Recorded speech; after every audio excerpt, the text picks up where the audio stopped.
Hello നമസ്തേ, welcome to mobile Malayali YouTube channel. ഇന്നത്തെ video എന്ന് പറയുന്നത് നമുക്ക് എളുപ്പ വഴിക്ക് എങ്ങനെയൊക്കെ ആപ്പ് വഴി യൂസ് ചെയ്യാമെന്നുള്ള ആ ഒരു രീതിയാണ്. അതിപ്പോൾ നമ്മൾ എയർലൈൻ ട്രാവൽ ചെയ്യുന്നവർക്ക് ഏറ്റവും വളരെ സുഖപ്രദമായിട്ട് ജേർണി ചെയ്യാവുന്ന ഒരു ആപ്പാണ് ഡിജി യാത്ര. ഇത് പലർക്കും അറിയാമായിരിക്കാം, എന്നാൽ അറിയാത്ത ധാരാളം ആൾക്കാരുണ്ട്. അവർക്ക് വേണ്ടിയിട്ടാണ് ഈ വീഡിയോ. അപ്പോൾ ഇത് ശ്രദ്ധിക്കുക. ഇതിനകത്ത് എങ്ങനെയാണ് ആപ്പ് ഡൗൺലോഡ് ചെയ്തിട്ട് അതിൽ ബോർഡിംഗ് പാസ് നമുക്ക് എൻട്രി ചെയ്യേണ്ടത് എന്ന കറക്റ്റായിട്ടുള്ള വസ്തുതകളാണ് ഇതിനകത്ത് കാണിച്ചു തരുന്നത്. അപ്പം എൻ്റെ തന്നെ ഒരു യാത്ര ഡീറ്റെയിൽസാണ് ഇവിടെ അപ്ലോഡ് ചെയ്യാൻ ശ്രമിക്കുന്നത്.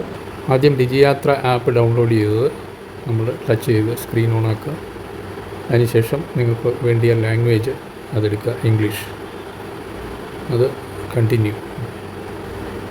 അപ്പം ഡിജി യാത്ര ഓപ്പൺ ചെയ്ത് വരുന്നു. അതിൽ നിങ്ങൾക്ക് ഒരു പാറ്റേൺ യൂസ് ചെയ്യാം. അത് ഫിംഗറാകാം, ഫിംഗർ നമ്മൾ ചുണ്ടുവിരൽ വെച്ചിട്ടിങ്ങനെ അത് ഡിജി യാത്ര സെൻഡ് യു നോട്ടിഫിക്കേഷൻസ് എന്നുള്ളതാണ്. അലവെന്ന് കൊടുക്കാം, ഇല്ലെങ്കിൽ കൊണ്ട് അലവെന്ന് കൊടുത്താലും കുഴപ്പമില്ല. അലവ്.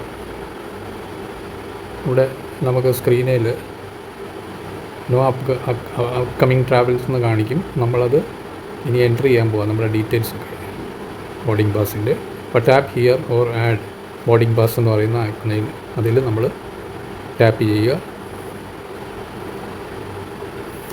വെരിഫിക്കേഷൻ ക്രെഡൻഷ്യൽ റിക്വയർഡ് എന്നവർ ചോദിക്കുന്നുണ്ട്. അത് പ്രൊസീഡ്. അപ്പോൾ ഐഡൻറ്റിറ്റി ക്രെഡൻഷ്യൽ ഇഷ്യൂർ എന്ന് പറഞ്ഞാൽ കണ്ടിന്യൂ വിത്ത് ഡയറക്റ്റ് ആധാറാണ് നമ്മൾ കാണിക്കുന്നതെങ്കിൽ ആധാർ കാർഡിൻ്റെ ഡീറ്റെയിൽസ് നമ്മൾ കൊടുക്കണം, നമ്പറൊക്കെ കൊടുക്കേണ്ടി വരും. അപ്പോൾ ഇതിൽ വെരിഫിക്കേഷൻ ക്രെഡൻഷ്യലിന് പോപ്പപ്പ് ചെയ്ത് വരും. അത് എഗ്രി ചെയ്യേണ്ട കാര്യങ്ങളുണ്ട്. നമ്മൾ എഗ്രി ടിക്ക് ചെയ്തിട്ട് കോളത്തിൽ ടിക്ക് ചെയ്തിട്ട് എഗ്രി ബട്ടൺ പ്രസ് ചെയ്ത് കൊടുക്കുക. അപ്പോൾ നമുക്ക് ആധാർ നമ്പർ കൊടുക്കേണ്ടി വരും. ഇനി ആധാർ നമ്പർ കൊടുക്കാനായിട്ട് നമ്മൾ ആധാർ ഡീറ്റെയിൽസ് എടുത്ത് വെക്കുക, ആധാർ നമ്പർ കൊടുക്കുക. അപ്പം എൻ്റെ ആധാർ നമ്പർ ഞാനിവിടെ ടൈപ്പ് ചെയ്ത് കൊടുത്തിട്ടുണ്ട്. അത് സബ്മിറ്റ് ചെയ്യുക. ഒരു OTP വെരിഫിക്കേഷൻ വരും. OTP കോഡ് അവിടെ ടൈപ്പ് ചെയ്ത് കൊടുക്കണം. അത് അപ്പോൾ നമ്മുടെ OTP നമ്പർ നമ്മൾ കൊടുത്തിരിക്കുന്ന ആദ്യം യാത്ര ഡൗൺലോഡ് ചെയ്യുമ്പോൾ നമ്മൾ കൊടുത്തിരിക്കുന്ന നമ്മുടെ ഫോൺ നമ്പറുണ്ട്. ആ ഫോൺ നമ്പറിൽ OTP വരും. അതവിടെ ടൈപ്പ് ചെയ്ത് കൊടുത്തിട്ടുണ്ട് ഞാൻ. അതുപോലെ ടൈപ്പ് ചെയ്ത് കൊടുക്കുക. OTP വെരിഫിക്കേഷനായിട്ട് വെരിഫൈ ആൻഡ് പ്രൊസീഡ് എന്നുള്ളത് പ്രസ് ചെയ്ത് കൊടുക്കുക. ആധാർ ഡീറ്റെയിൽസ് എല്ലാം അവിടെ അപ്ലോഡ് ആയിട്ടുണ്ട്. അപ്പോൾ ആധാർ കാർഡ് ഡീറ്റെയിൽസ് എന്ന് പറഞ്ഞ് നമ്മുടെ ഫോട്ടോ, നമ്മുടെ പേര് എല്ലാം അതിനകത്ത് വന്നിട്ടുണ്ട്. പ്രൊസീഡ് ഓൾമോസ്റ്റ് ഡൺ എന്ന് പറഞ്ഞ് അതിനകത്ത് കാണിക്കും. അത് ഓക്കെ പ്രസ് ചെയ്യുക. അതിനകത്ത് കുറേ ഡീറ്റെയിൽസ് അവർ എഴുതിയിട്ടുണ്ട്. അത് ടിക്ക് മാർക്കും കൊടുത്തിട്ട് റോങ് മാർക്ക് കൊടുത്ത ഇൻസ്ട്രക്ഷൻസ് ഒക്കെയാണ്, ഒബ്സ്ട്രക്ഷൻസ് ഒക്കെയാണ്. അതൊക്കെ എന്തൊക്കെ ചെയ്യരുത് ചെയ്യാമെന്നൊക്കെയാണ്. ഓക്കെ. അപ്പോൾ ഇത് നമ്മുടെ ഫോട്ടോ വെരിഫിക്കേഷന് വേണ്ടിയിട്ടാണ് ഇത്രയും കാര്യങ്ങൾ ചെയ്തത്. അപ്പോൾ അവിടെ നമ്മൾ ഡയറക്റ്റ് ചെല്ലുമ്പോൾ ആ ഫോട്ടോ അവിടെ ഓൾറെഡി അപ്ലോഡ് ആയിട്ടുണ്ട് നമ്മുടെ. അപ്പോൾ അത് നമ്മൾ സ്റ്റാൻഡിങ് പൊസിഷനിൽ അവിടെ നിൽക്കുമ്പോൾ തന്നെ അവരുടെ ക്യാമറയിൽ അത് പതിഞ്ഞോളും. അപ്പോൾ അതെല്ലാം ഓക്കെ ആയിക്കോളും. നമുക്ക് ഡയറക്റ്റ് കയറി പോകാൻ സാധിക്കും അങ്ങനെ ഡിജി യാത്രാ ലൈനിൽ. അപ്പം അതിനുശേഷം ഇങ്ങനെ ഫോട്ടോ നമ്മൾ സ്കാൻ ചെയ്ത് കൊടുക്കണം. ആ ഫോട്ടോ സ്കാൻ ചെയ്ത് അതും ഇടാവും. അത് തന്നെ നമ്മുടെ ആ ഫോട്ടോ ഫേസ് ചെയ്യുക നല്ലപോലെ. അപ്പോൾ അതിനുശേഷം അത് ക്ലിക്ക് ചെയ്യുക. അതിൻ്റെ ക്യാമറ ഇത് വേണം, അത് ക്ലിക്ക് ചെയ്യുക. ഫോട്ടോ സ്കാൻ ആയിട്ടുണ്ട്.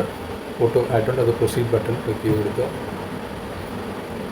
ക്ലിക്ക് ചെയ്യുമ്പം ചിലപ്പം നമുക്കത് ഇമേജ് ക്വാളിറ്റി നോട്ട് വെരിഫൈഡ് എന്ന് അവർ കാണിക്കും. അങ്ങനെ ഉണ്ടെങ്കിൽ ഒന്നുകൂടെ നമ്മൾ അത് റീട്രൈ ചെയ്യേണ്ടി വരും. റീട്രൈ ബട്ടൺ ഞെക്കി ഒന്നുകൂടെ ശരിയായിട്ട് നമ്മൾ പോസ് ചെയ്ത് കൊടുക്കുക.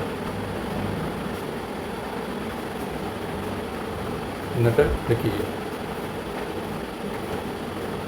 ഇപ്പം പ്രൊസീഡ് എന്ന് പറഞ്ഞാൽ വീണ്ടും നമ്മുടെ ഫോട്ടോ സഹിതം വരും. അതിൽ പ്രൊസീഡ് ചെയ്ത് കൊടുക്കുക. റീട്രൈ ചെയ്തതിന് ശേഷം എല്ലാം വന്നിട്ടുണ്ട് എന്ന് കൺഫേം ചെയ്യുക. ഫസ്റ്റ് ടൈം യൂസ് ചെയ്യുന്നവർക്കാണ് ഇത്രയും ഡീറ്റെയിൽസ് ഇങ്ങനെ ചെയ്യേണ്ടി വരുന്നത്. സെക്കൻഡ് ടൈം ഇനി നമ്മൾ ട്രാവൽ ചെയ്യുമ്പോൾ ഡിജി യാത്ര ആപ്പ് തന്നെ നമ്മൾ എടുത്തിട്ട് വീണ്ടും അങ്ങ് സ്കാൻ ചെയ്ത് കൊടുത്താൽ മതി ബോർഡിംഗ് പാസിൽ.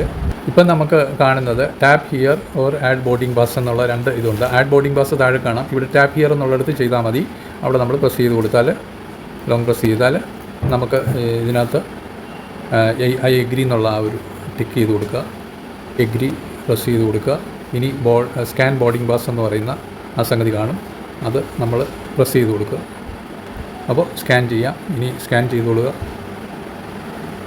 അത് സ്കാൻ ആയിട്ടുണ്ട്. അപ്പോൾ എല്ലാം വന്നിട്ടുണ്ട്. ബോർഡിംഗ് പാസ് സ്കാൻ ആയിട്ടുണ്ട്. അപ്പോൾ ഇപ്പോൾ എല്ലാം സ്കാൻ ചെയ്ത് റെഡിയായി കഴിഞ്ഞു. ഇനി നമ്മൾ ഇത് കയറുന്ന എൻട്രി അവിടെ ഓപ്പൺ ചെയ്ത് ഇത് കാണിക്കുക. അതിനുശേഷം നമ്മൾ സ്റ്റാൻഡിങ് പൊസിഷനിൽ നിൽക്കുമ്പോൾ അവിടെ ക്യാമറയെ ഫേസ് ചെയ്ത് നിന്ന് കൊടുത്താൽ മതി. നമുക്ക് ഡയറക്റ്റ് എൻട്രി കിട്ടും. കയറി അങ്ങ് പോവാം.